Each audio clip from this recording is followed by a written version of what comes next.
Crónicas de un policía 2. Historia de terror real basada en una experiencia propia de Hugo Ezequiel. Escrita por Avocatos para el Rincón Paranormal. Me llamo Ezequiel y soy de Salta Linda, provincia ubicada en el norte de Argentina. Como bien saben aquellos que me siguen desde hace tiempo, utilizo el alter ego de Avocatos para postear varios relatos verídicos de terror. Relatos que extraigo de distintos medios radiales y también aquellas vivencias que me envían terceros. Las transcribo para compartirlas ya sea en Taringa o en estas fanpage. La anécdota de hoy es algo que le ocurrió a un pariente muy cercano, teniendo como protagonista de la misma a mi padre. En la actualidad tengo la posibilidad de poder cursar mis estudios universitarios de Derecho en la provincia de La Rioja, pero lo que les voy a relatar ocurrió cuando aún residía en Salta. En la región norte de Argentina es muy común criarse oyendo historias que se transmiten de forma oral sobre apariciones espectrales. Mi padre es policía y tiene sobre sus espaldas más de 20 años de antigüedad en el rubro. Al día de hoy ostenta un cargo de elevada jerarquía. Mayormente casi nunca estuvo en lo que fue mi etapa de la infancia y adolescencia, por el hecho de que en razón de su trabajo debía viajar con frecuencia al interior de la provincia, y en algunas ocasiones a parajes muy desolados. Nunca faltó que luego de sus viajes en aquellos días que le daban para descansar nos contara alguno que otro evento extraño que le ocurría. En mi memoria yacen varios de hechos, como por ejemplo aquel episodio en el cual apenas egresado del colegio de oficiales, tuvo que acudir con una cuadrilla de varios colegas al llamado de un sereno del cementerio viejo de Salta, el llamado San Antonio de Padua. Al llegar a dicho camposanto, el guardián del mismo contó que había visto una caravana de personas. Era como una suerte de procesión, mencionó. Algo imposible ya que eran pasadas de las 11 de la noche.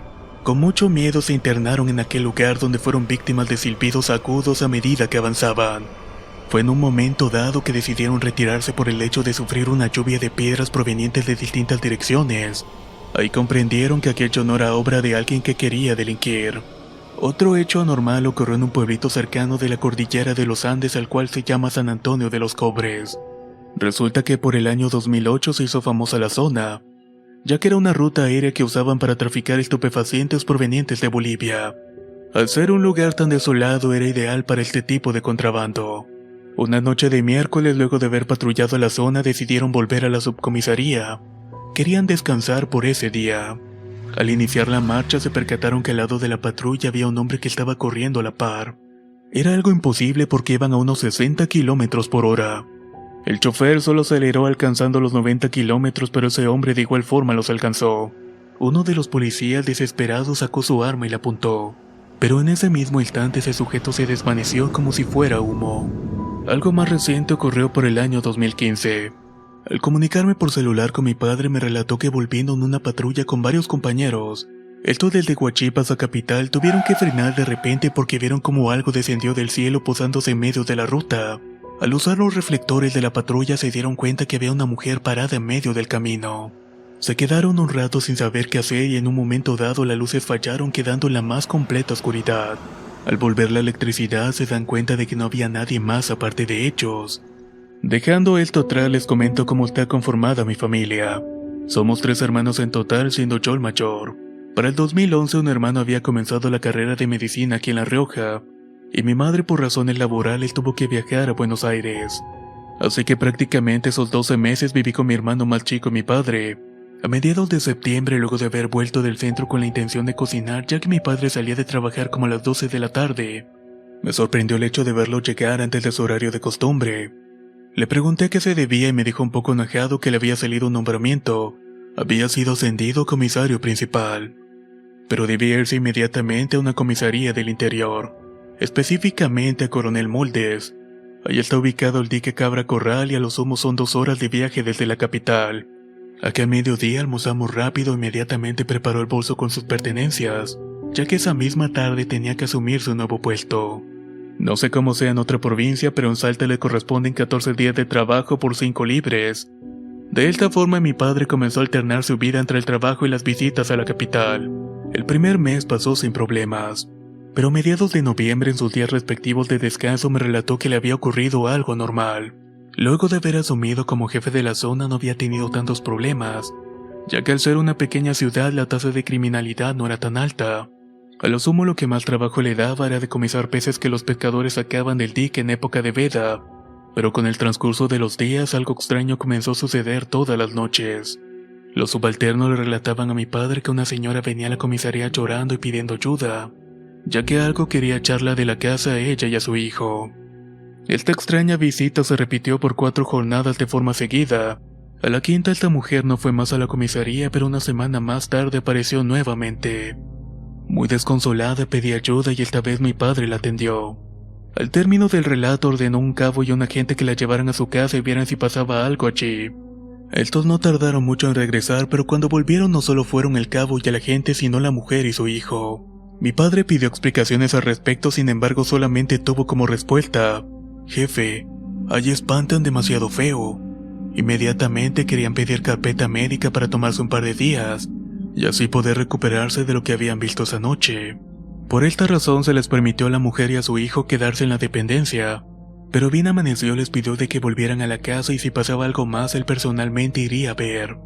Esa misma noche como a las 10:30 apareció esta misma anciana llorando y pidiendo que la ayudaran, que ya no aguantaba más la situación y que ahora solamente ella pudo escapar de la casa, pero que algo estaba atacando a su hijo. Mi padre pidió que 2 cabos y un oficial de apellido García lo acompañaran. Subieron al patrullero con la mujer para que les indicara dónde estaba la casa. Se sorprendieron al ver que la casa esta estaba fuera de la ciudad, como unos 5 kilómetros monte adentro. En el transcurso del viaje la señora comentó que era propietaria de varias hectáreas de tierra. Estas habían sido heredadas por su esposo y este último había fallecido recientemente. Hace mucho tenía un mes de haber muerto. Mi padre recuerda que el lugar donde debían arribar era horrible. Había campo para los 2 lados y al llegar al inmueble vieron al hijo de la mujer tirada a la tierra. Esta salió desesperada de la patrulla y por detrás suyo los policías. Uno de los cabos al instante de bajar dijo: «Jefe, mira ya», señalando hacia uno de los pastizales. Mi padre al levantar la mirada apreció 2 criaturas muy pequeñas. Es mucho decir si a lo mucho sobrepasaban los 30 centímetros de alto. Tenían ojos completamente rojos y aparecían y desaparecían en medio de los matorrales. Mi padre asegura que al ver esas 2 figuras sintió un quiebre en su persona por el miedo que percibió. Decidieron ingresar a la casa y apenas entraron les comenzaron a arrojar piedras, las cuales daban contra la puerta y el vidrio de las ventanas. La señora alterada gritó que ustedes no me creían, pero que eso era lo que tenía que vivir todas las noches.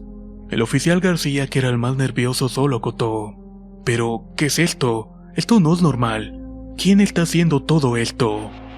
La señora solo respondió: «No sé quiénes serán, pero se trata de un hombre y una mujer que siempre molestan». Y justo al terminar de responder esto sintieron un grito desgarrador. Mi padre abrió la puerta y salió a ver y cuando estuvo en la entrada miró como un pájaro grande se posaba en un árbol cercano. Se acercó un poco y volvió despavoridamente adentro. Ahí pasaron a preguntarle lo que había visto. Él con la voz quebrada alcanzó a responder que era una mujer que estaba de cuclillas en la rama de un árbol. Todos se miraron extrañados por estar viviendo una situación similar a una película de terror. No pudieron meditar mucho el asunto ya que una risa gutural invadió el ambiente. A todo esto se despierta el hijo de la mujer quien había estado inconsciente cuando ellos llegaron. Este les contó que se había desmayado por los golpes que le habían dado, que había tratado de defenderse pero que no podía ver quién le estaba golpeando. Simplemente sentía los golpes uno por uno provenientes de distintas direcciones. Estaban a punto de retirarse cuando algo rompió uno de los cristales de la ventana. Ahí vieron con estupor que una cabeza con la piel corroída como putrefacta entró volando donde estaban hechos. Todo esto mientras emitía una fuerte risa demoníaca. El oficial García no aguantó más y sacó el arma y vació el cargador contra esa cosa. Mi papá relata que si bien el policía se encontraba alterado llegó a atinarle 1 o 2 tiros. Pero cuando impactaron en eso el impacto de la bala hizo un ruido similar a cuando golpearon el cuero seco. Todos salieron corriendo rápidamente, ingresaron a la patrulla y se fueron de la zona. Cuando se marchaban en la patrulla vieron extrañados a un hombre parado en medio de los matorrales al fondo de la casa. Además que en ese trayecto de vuelta hasta la ciudad un perro extremadamente grande los perseguía. Al llegar a la comisaría mi padre le dijo a la señora que ahora sí creía todo lo que le había dicho, pero que para ellos era imposible ayudarla porque ya era algo que excedía a su función policial. La única solución viable era buscar ayuda con algún cura de la iglesia. La mujer con su hijo estuvieron unos días en un albergue transitorio, el cual siempre se habilita para época de invierno. Posteriormente encontraron asilo en la casa de unos familiares. No pasó mucho, tal vez una semana después de todo este asunto. cuando mi padre recibió una denuncia del cementerio en la comisaría. Al hacerse presente la comitiva policial encabezada por mi padre, vieron como en una tumba había un cráneo. Estaba colocada en medio de un círculo de sal y velas y arriba de dicha osamenta posaba una fotografía cortada en retazos. En ese instante que admiraba dicha escena, la misma mujer que había ido a la comisaría días atrás se acercó hasta ellos. Al instante se tapó la boca al ver que esa foto era de su exmarido. Le habían hecho llegar la noticia extraña que había ocurrido en el cementerio. Para hacer más escabrosa la situación, debajo de donde estaba ese cráneo era el lugar donde estaba enterrado su difunto marido. La mujer se acercó a hablar con mi padre y le comentó que tal vez a su marido le habían hecho un gualicho, lo cual es un trabajo de brujería. Que tal vez la intención era que muriera y así poderse apropiarse de todas sus tierras. Mi padre quedó muy marcado con todos estos sucesos. Lo último que supe después que le volvieron a preguntar sobre esto fue que había llevado un sacerdote para bendecir la casa, pero aún así persistían las apariciones nocturnas. ¿Y qué pasó con el oficial que había disparado su arma? Pues al final tuvo que asistir a tratamiento psicológico para poder recuperarse de toda la situación. En cuanto a mi padre, trabajó 2 años más en Coronel Moldes. Ya en el 2013 lo designaron como jefe en la comisaría segunda de la capital salteña, la cual se ubica sobre la calle Pellegrini. Y estas fueron sus crónicas. Crónicas de un policía 2. Historia de terror real basada en una experiencia de Hugo Ezequiel. Escrita por Avocatus para el Rincón Paranormal. Si quieres conocer más historias del mismo autor, te invito a visitar el enlace que dejaré en la descripción del video. Nos escuchamos en los próximos relatos.